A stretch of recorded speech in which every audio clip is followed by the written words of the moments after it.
আলহামদুলিল্লাহ আজকে আমাদের সাইট ভিজিট হচ্ছে। আমাদের বেজের মাটি কাটাগুলো শেষ। এই যে আমাদের এক স্যার আছে, আমাদের স্যার এখান থেকে সাততলা পুরাটা নিয়ে নিছেন। খুবই ভালো, কাজের মান খুবই ভালো হচ্ছে, কাজের মান ভালো, লোকেশনও ভালো দেখা যাচ্ছে। এখন পরবর্তীতে শেষ ভালো হলেই ভালো আর কি, ইনশাল্লাহ আমরা আশা করছি। জি, দোয়া করবেন। আসসালামু আলাইকুম। এই যে আমাদের 5 পাইলে একটা কলাম হবে, আর এখানেও সেম একটা কলাম হচ্ছে।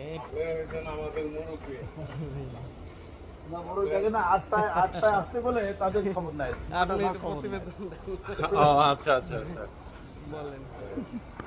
আমাদের প্রজেক্টের কাজ সুন্দরভাবে আগাচ্ছে, আর পাইলিং এর কাজও শেষ, এখন বেসের কাজ শুরু হবে। আলহামদুলিল্লাহ, সবাই আমাদের জন্য দোয়া করবেন যেন আমরা সুষ্ঠুভাবে